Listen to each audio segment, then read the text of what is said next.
Hello दोस्तों, नमस्कार। कैसे हैं आप सभी। चलिए, आज आपके बीच बहुत ही ज़्यादा इंपॉर्टेंट चैप्टर के इंपॉर्टेंट क्वेश्चंस लेकर आए हैं। क्लास 10 की जो आपका सेकंड चैप्टर है, आप देख सकते हो, जो सिविक्स की संघवाद संघवाद चैप्टर से दोस्तों बहुत ही ज़्यादा इंपॉर्टेंट क्वेश्चंस बहुत ही ज़्यादा पूछे जाते हैं एग्जाम में। आज आपको बताने वाला हूँ कि इस चैप्टर से किस प्रकार से जितने भी इंपॉर्टेंट क्वेश्चन है आप कैसे डील करिएगा, ये सारे चीज़ आपको बताने वाले हैं। साथ ही आपको एकदम सरल और सटीक तरीके से दोस्तों सारे क्वेश्चन का उत्तर सहित आपको व्याख्या भी बताने वाला हूं। दोस्तों जुड़े रहें आप हमारे साथ। चलिए शुरुआत करते हैं दोस्तों पहले क्वेश्चन से। आप देख सकते हो दोस्तों पहले क्वेश्चन को। पहला क्वेश्चन क्या कह रहा है कि दुनिया में कितने देशों में संघात्मक शासन व्यवस्था है। ठीक है, यानी कि संघात्मक शासन व्यवस्था वाले देश भारत पूरे दुनिया में कितने हैं। भारत तो है ही, प्लस कितने हैं।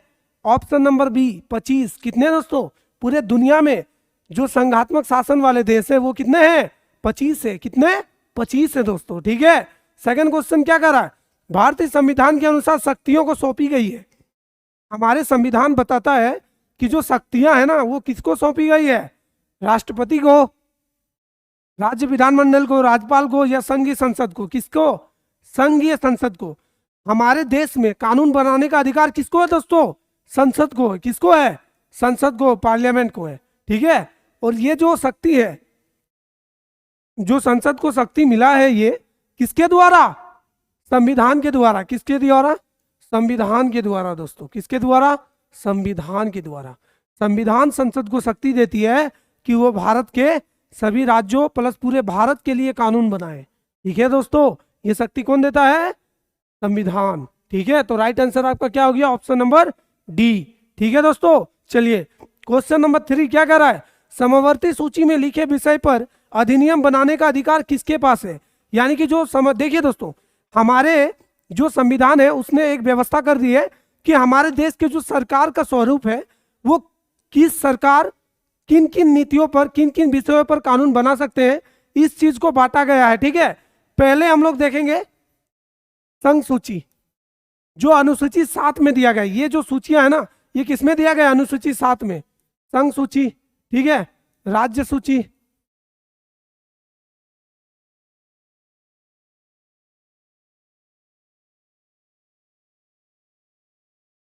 संघ सूची। ठीक है दोस्तों, उसके बाद राज्य सूची, और एक होता है समवर्ती सूची। पहले इसको समझते हैं दोस्तों।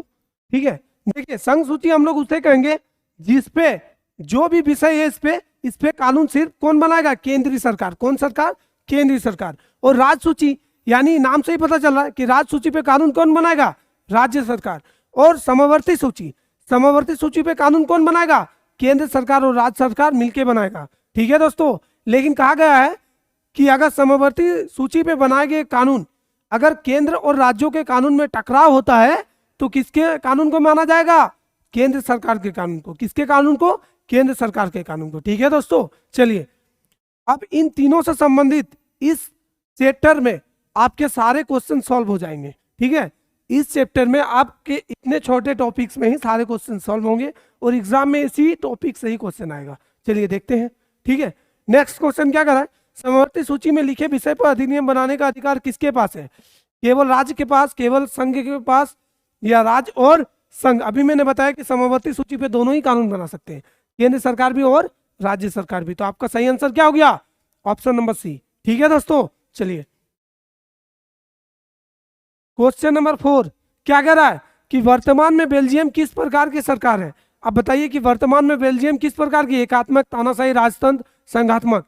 तो वर्तमान में जो बेल्जियम है ना आपका, संघात्मक है, नहीं एकात्मक है। सॉरी दोस्तों, एकात्मक है। ऑप्शन ए क्या है, एकात्मक सरकार है। ठीक है, आपका ऑप्शन नंबर ए सही है। ठीक है, क्वेश्चन नंबर 5 क्या कर रहा है, निम्नलिखित में से किस देश की सरकार एकात्मक है। आपको बताना है कि इनमें से कौन से देश की सरकार एकात्मक है। ठीक है, अभी मैंने बताया Belgium, Sri Lanka, Bharat, Belgium, America. ठीक है, तो बेल्जियम में तो एकात्मक है। अब आपको बताना है कि श्रीलंका में और बेल्जियम में तो एकात्मक सरकार कौन हो जाएगा, इसमें बेल्जियम ही हो जाएगा। ठीक है दोस्तों, राइट आंसर क्या हो गया, सी। ठीक है, अब क्वेश्चन नंबर 6 क्या कर रहा है, भारतीय संविधान में अवशिष्ट अधिकार है। देखिए कुछ ऐसे विषय हैं जिसपे न केंद्र सरकार राज्य सरकार कानून नहीं बनाती, कुछ अवशिष्ट विषय के जो भी नियम है, जो भी चीजें हैं उस पर कानून सिर्फ केंद्र के पास ही है, यानी कि जो अवशिष्ट विषय है ना, इस पे जो भी कानून बनाएगा वो कौन बनाएगा? केंद्र सरकार बनाएगा। ऑप्शन ए आपका राइट आंसर। ठीक है दोस्तों, चलिए क्वेश्चन नंबर 8। 8 क्या कह रहा है? पंचायती राज विषय है। अब बताइए पंचायती राज विषय किस में आएगा? केंद्र सूची में, राज्य सूची में, समवर्ती में, इनमें से कोई नहीं। तो पंचायती राज व्यवस्था आपका राज्य सूची में आता है। किसमें आता है दोस्तों? राज्य सूची। तो आपका ऑप्शन नंबर बी सही हो गया। ठीक है, क्वेश्चन नंबर 9। निम्नलिखित में से कौन सा विषय समवर्ती सूची में, यहाँ विषय दिया गया आपको बताना है कि समवर्ती सूची में आता है। कृषि, पुलिस, रक्षा, शिक्षा। ठीक है, तो समवर्ती सूची में कौन आता है? कृषि आता है, पुलिस आता है, रक्षा आता है, शिक्षा आता है। क्या आता है बताइए? शिक्षा पे कौन कौन कानून बना सकता है? शिक्षा पे राज्य सरकार, कृषि पे भी राज्य सरकार, पुलिस भी राज्य सरकार। तो रक्षा, रक्षा जो है ना ये आपका किस में आ जाएगा? एक मिनट, रक्षा नहीं, समवर्ती सूची बोला गया ना, तो समवर्ती सूची में आपका कृषि, पुलिस, शिक्षा। ठीक है, तो शिक्षा व्यवस्था पे जो है ना ऑप्शन नंबर डी आपका राइट आंसर क्या हो जाएगा? ऑप्शन नंबर डी, शिक्षा व्यवस्था पे दोनों ही कानून बना सकते हैं। ठीक है, राज्य भी और केंद्र भी। ठीक है, ठीक है दोस्तों, चलिए क्वेश्चन नंबर 10। निम्नलिखित में से कौन सा राज्य सूची में नहीं है? आपको बताना है कि राज्य सूची में नहीं है। जेल, सिंचाई, सुरक्षा, कृषि। अभी मैंने बताया क्या शिक्षा किसमें है? अच्छा, शिक्षा तो नहीं दिया है। सुरक्षा, सुरक्षा किसका मामला है? केंद्र का मामला है। मान लीजिए किसी राज्य में अगर आतंकवादी हमला हो जाता है या कोई विदेशी लोग आके कोई भी किसी प्रकार का हमला करता है, तो आप बताइएगा कि इस पे जो एक्शन आएगा कौन लेगा? इस पे डिसीजन कौन लेता है? राज्य सरकार की केंद्र सरकार? केंद्र सरकार। कौन लेगा? केंद्र सरकार। तो आपका राइट आंसर क्या होगा? सी। जो सी जो है ना ये राज्य सूची में नहीं आता, ये केंद्र सूची में आता है। ठीक है, चलिए क्वेश्चन नंबर 11। 11 क्या कर रहा है? पंचायती राज की प्रणाली में निम्नलिखित में से कौन शामिल है? आपको बताना है कि जो पंचायती राज व्यवस्था है उसमें क्या क्या शामिल है। ठीक है, क्या क्या है? ऑप्शन सी गांव, ब्लॉक और जिला स्तर। आपका राइट आंसर क्या हो गया? ऑप्शन नंबर सी ही हो गया। ठीक है, गांव, ब्लॉक और जिला स्तर ही होता है। ठीक है, क्वेश्चन नंबर 12। संघ सूची में निम्नलिखित में से कौन से विषय शामिल है? आपको बताना है कि संघ सूची में इनमें से कौन सा विषय शामिल है। ठीक है, पुलिस, व्यापार, वाणिज्य, कृषि और सिंचाई। ठीक है, शिक्षा, वन, ट्रेड यूनियन, विवाह, गोद और उत्तराधिकार नहीं। रक्षा, विदेशी मामले, बैंकिंग, मुद्रा, संचार, कंप्यूटर सॉफ्टवेयर जैसे रेसिड्यूरी विषय। तो आपका राइट आंसर क्या होगा? Option number C. क्या कर रहा है? रक्षा है, विदेशी है मामले, विदेशी मामले, बैंकिंग और मुद्रा संचार। ये किसका विषय है? संघ सूची का। किसका विषय है? संघ सूची का। आपका ऑप्शन नंबर सी राइट है। ठीक है, क्वेश्चन नंबर 13 क्या कह रहा है कि दिए गए विषय में कौन सा राज्य सूची में शामिल नहीं है? यहाँ पे जो विषय दिया गया आपको राज्य सूची में शामिल नहीं है। राष्ट्रीय सुरक्षा, कानून एवं व्यवस्था, कृषि, शिक्षा। ठीक है, तो इसमें जो है राष्ट्रीय सुरक्षा, ठीक है, ये आपका राज्य सूची में शामिल नहीं है। ठीक है, चलिए नेक्स्ट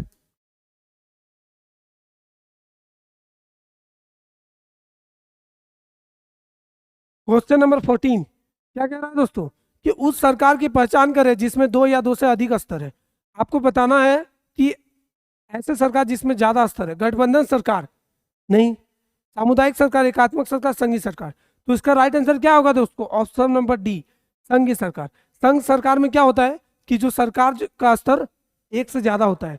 केंद्रीय सरकार भी है, राज्य सरकार भी है, स्थानीय सरकार भी है। भारत में कितने स्तर का सरकार है? 3 स्तर का। ठीक है, तो ये कहाँ होता है? संघीय सरकार में ही होता है। ठीक है दोस्तों, चलिए क्वेश्चन नंबर 15। संघीय सरकार की विशिष्ट विशेषताएं पहचाने। आपको बताना है कि संघीय सरकार का इनमें से कौन सा विशेषताएं हैं। ठीक है, जैसे देखिए पहले क्या है कि विधान मंडल, कार्यपालिका और न्यायपालिका के बीच शक्तियों का वितरण किया जाता है संघ सरकार में। ठीक है, उसके बाद बोल रहा है कि राष्ट्रीय सरकार प्रांतीय सरकार को कुछ शक्तियां प्रदान करती है। गवर्नमेंट पावर सरकार के विभिन्न स्तरों के बीच विभाजित होती है और निर्वाचित अधिकार सरकार में सर्वोच्च शक्ति का प्रयोग होता है। ठीक है, तो आपका राइट आंसर क्या होगा? ऑप्शन नंबर सी। गवर्नमेंट का जो पावर है, सरकार का पावर विभिन्न स्तरों के बीच क्या होता है? विभाजित होता है। किसमें? संघीय सरकार में। ठीक है, जैसे केंद्र सरकार के पास अपनी पावर है, वो संघ सूची के विषय में कानून बना सकते हैं। राज्य सरकार के पास राज्य सूची से संबंधित पावर है, वो राज्य सरकार के अंतर्गत जो भी सूची में विषय है उस पर कानून बनाएगा। ठीक है, तो ये क्या हो गया? एक प्रकार से संघीय सरकार में गवर्नमेंट पावर, जो सरकार की पावर है, वो विभिन्न स्तरों के बीच क्या है? विभाजित है। सब अपने अपने विषयों पे कानून बनाते हैं। ठीक है, तो आपका राइट आंसर क्या हो गया? Option number C. ठीक है, क्वेश्चन नंबर 16 क्या कह रहा है? भारत के संविधान में है क्या है? केंद्र और राज्य के बीच शक्तियों को 2 सूचियों में विभाजित करता है। केंद्र और राज्य के बीच शक्तियों को 3 सूचियों में विभाजित करता है। राज्य एवं शक्तियों का सूचीबद्ध किया जाता है। देखिए आपका ऑप्शन पढ़ के ही आपका आंसर निकल जाता है। ऑप्शन नंबर बी आप पढ़िए फिर से। क्या है? केंद्र और राज्य सूची के विषय शक्ति के 3 सूचियों में विभाजित है। अभी मैंने स्टार्टिंग में ही बताया कि टोटल कितने सूचियां हैं, 3 सूचियां हैं। संघ सूची जिसमें संघ सरकार कानून बनाएगा, राज्य सूची जिसमें राज्य सरकार कानून बनाएगा, और समवर्ती सूची जिसमें केंद्र और राज्य सरकार दोनों मिलकर कानून बना सकता है। ठीक है, तो आपका राइट आंसर क्या होगा? Option number B. ठीक है दोस्तों, चलिए आगे बढ़ेंगे। क्वेश्चन नंबर 17 क्या कह रहा है? भारत में संघवाद की प्रणाली को किस देश के संविधान से ग्रहण किया है? बताइए, भारत जो एक संघ है वो किस देश के संघवाद प्रणाली को देखते हुए भारत ने अपनाया? Switzerland, Britain, Australia, Canada. तो आपका राइट आंसर क्या होने वाला है? Option number D, Canada. क्या? कनाडा। ठीक है दोस्तों, चलिए क्वेश्चन नंबर 18 क्या कह रहा है? अवशिष्ट सूची के विषय पर कानून बनाने का अधिकार किसको है? किसको है? केंद्र को है। किसको है? केंद्र को है। ठीक है, ऑप्शन ए आपका राइट आंसर हो गया। ठीक है, क्वेश्चन नंबर 19 राज्य सूची में शामिल विषयों राज्य सरकार कानून बनाती है, परंतु अनुच्छेद 250 के तहत कौन राज्य सूची के किसी भी विषय पर कानून बनाने का अधिकार केंद्र से केंद्र को दे सकती है या बनाने के लिए कह सकती है? कौन कह सकता है? राज्यसभा। आप लोगों को पता होगा कि हमारे संसद में 2 सदन होते हैं, एक होते हैं लोकसभा और दूसरे होते हैं राज्यसभा। तो लोकसभा के जितने भी कैंडिडेट होते हैं सारे निर्वाचित चुने जाते हैं। ठीक है, लोकसभा का चुनाव होता है, लेकिन दोस्तों राज्यसभा का चुनाव नहीं होता है। अब आपको ये जान के हैरानी होगी कि राज्यसभा का चुनाव नहीं होता है तो राज्यसभा में कैंडिडेट आते कहाँ से? जी हाँ, इसका चुनाव होता है, लेकिन इसका चुनाव कौन करते हैं? विधायकों के द्वारा। ठीक है, प्रत्येक राज्यों में राज्यसभा के लिए सीट अलग अलग है, जनसंख्या के आधार पर बांट दिया गया है। ठीक है, अब वहाँ के जितने भी विधानसभाएं हैं उनमें चुनाव होता है। जैसे मान लीजिए किसी भी राज्य से अगर 5 सदस्य जाना है तो उस राज्य के विधानसभा में चुनाव होता है कि किसको भेजा जाए, उन लोगों को चुनाव होता है। अगर 5 कैंडिडेट को चुन के राज्यसभा में भेजा जाता है। ठीक है, तो इस प्रकार से राज्यसभा के जितने भी प्रतिनिधि हैं सभी लोग सभी राज्यों के होते हैं और अपने राज्यों का प्रतिनिधित्व करते हैं।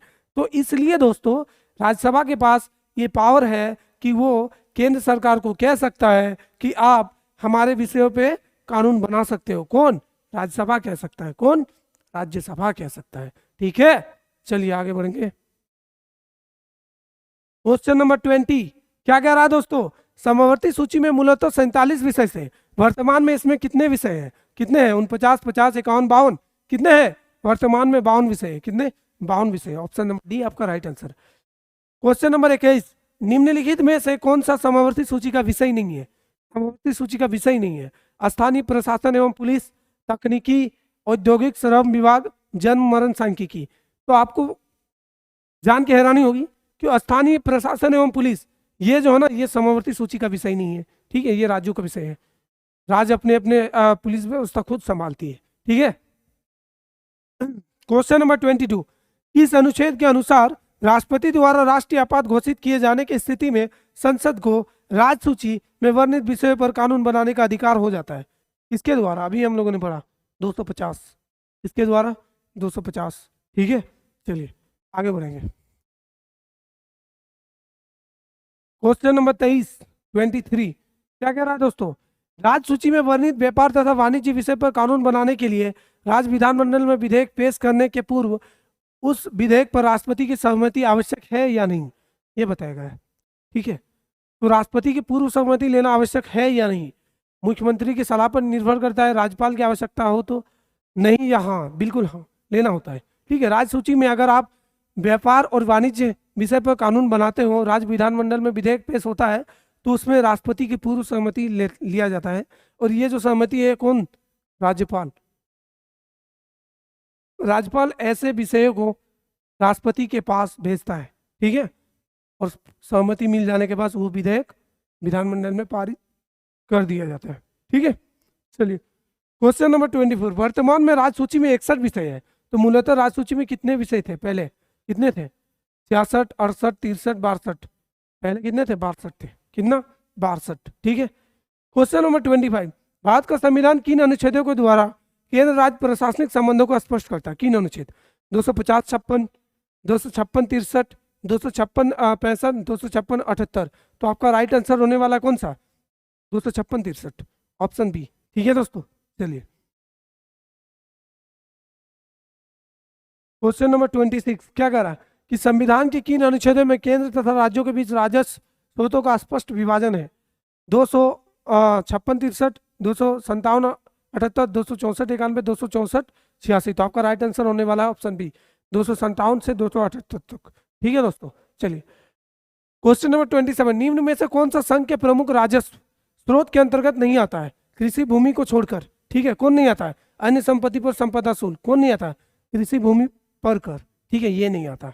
ऑप्शन नंबर डी, ठीक है, इसमें 3 ही ऑप्शन है, अच्छा ठीक है, ऑप्शन नंबर डी ये जो है नहीं आता है। क्वेश्चन नंबर 28, निम्न में कौन सा राज्य के प्रमुख राजस्व स्रोत के अंतर्गत नहीं आता है? ठीक है, निगम कर, व्यक्तिगत भूमि भवन और बिजली और उपयोगिता विक्रय कर। तो कौन सा नहीं आता राज्य स्रोत के रूप में? निगम कर। कौन सा नहीं आता? निगम कर। ऑप्शन नंबर ए आपका राइट आंसर हो गया। ठीक है दोस्तों, चलिए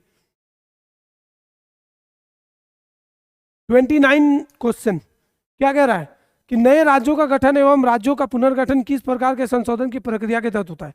पहले समझते हैं कि भारत में, भारतीय संविधान में कौन सा ऐसा अनुच्छेद है जो हमें नए राज्यों का गठन देता है? अनुच्छेद 1 हमें बताता है राज्यों का जो है, भारत जो है राज्यों का संघ होगा। अनुच्छेद 2, ठीक है, अनुच्छेद 2 के द्वारा ये हमें दिया जाता है कि भारत राज्य में किसी भी प्रकार के नए राज्यों का गठन या क्या हो सकता है, निर्माण किया जा सकता है। ठीक है, ये अनुच्छेद 2 देता है। ठीक है दोस्तों, तो आप बता रहे हैं कि अनुच्छेद 2 के अंतर्गत अगर हम लोग राज्यों का पुनर्गठन करेंगे तो इस पे संशोधन प्रक्रिया के तहत क्या मतलब क्या किया जा सकता है? संसद के विशिष्ट बहुमत द्वारा संशोधन की प्रक्रिया की आवश्यकता होती है, या संसद के विशिष्ट बहुमत और राज्य विधानमंडलों की स्वीकृति की आवश्यकता होती है, या उपयुक्त सभी? तो इसका राइट आंसर क्या होगा? साधारण विधि द्वारा संशोधन की प्रक्रिया। तो देखिए दोस्तों, ये उसमें बताया गया है कि अगर भारत में नए राज्यों का पुनर्गठन किया जाता है, नए राज्यों का पुनर्गठन किया जाता है, तो उसमें जो है ना आपको साधारण विधि द्वारा संशोधन की प्रक्रिया के द्वारा किया जाता है। और वो संशोधन जो संविधान संशोधन है 368 के अंतर्गत नहीं होता है। ठीक है दोस्तों, चलिए आपका जो राइट आंसर है वो हो गया ऑप्शन नंबर सी। ठीक है, नेक्स्ट है मौलिक अधिकार एवं नीति निर्देशक तत्व से संबंधित अनुच्छेदों में संशोधन की किस प्रक्रिया द्वारा होता है? अब बताइए, जो हमारे मौलिक अधिकार है और राज्य के नीति निर्देशक तत्व है डीपीएसपी एंड फंडामेंटल राइट्स, इसको हम लोग संशोधन किस विधि द्वारा करते हैं? साधारण विधि द्वारा संशोधन की प्रक्रिया बिल्कुल नहीं, क्योंकि ये मौलिक अधिकार है और संसद के विशिष्ट बहुमत और राज्य विधानमंडलों की स्वीकृति के द्वारा। ठीक है, ए और बी दोनों, या संसद के विशिष्ट बहुमत द्वारा संशोधन की प्रक्रिया। ठीक है, तो इसका राइट आंसर आपका क्या होने वाला है? संसद के विशिष्ट बहुमत द्वारा संशोधन की प्रक्रिया। ठीक है दोस्तों, इसका राइट आंसर क्या होगा? जो संसद के विशिष्ट बहुमत और राज्य विधानमंडलों की स्वीकृति के द्वारा संशोधन की प्रक्रिया, ए और बी दोनों बोला गया है, या डी? तो आपका राइट आंसर होगा ऑप्शन नंबर डी, संसद के विशिष्ट बहुमत द्वारा संशोधन की प्रक्रिया। ठीक है, चलिए क्वेश्चन नंबर 31, प्रशासनिक सुधार आयोग में केंद्र राज्य संबंधों के अध्ययन एवं सुझाव देने के लिए कौन सी समिति 1966 में नियुक्त की गई? कौन सी समिति है? ठीक है, समिति कौन सी समिति है? शीतलवाड़ समिति, राजमन्नार समिति, भगवान सहाय समिति और सरकारिया आयोग। तो आपका राइट आंसर होने वाला है ऑप्शन नंबर ए। इसमें क्या है? शीतलवाड़ समिति, ये जो है ना इसके द्वारा ही किया गया था। ठीक है, प्रशासनिक सुधार आयोग, ठीक है, केंद्र राज्य संबंधों में। तो ये थे दोस्तों आपके जो इंपॉर्टेंट चैप्टर है संघवाद, इसके जितने भी इंपॉर्टेंट क्वेश्चन था मैंने कराया। इसी से संबंधित आपके एग्जाम में एकदम क्वेश्चन आएंगे। तब तक के लिए आप हमारे चैनल पे बने रहिए। मिलते हैं आपको अगले वीडियो में। धन्यवाद।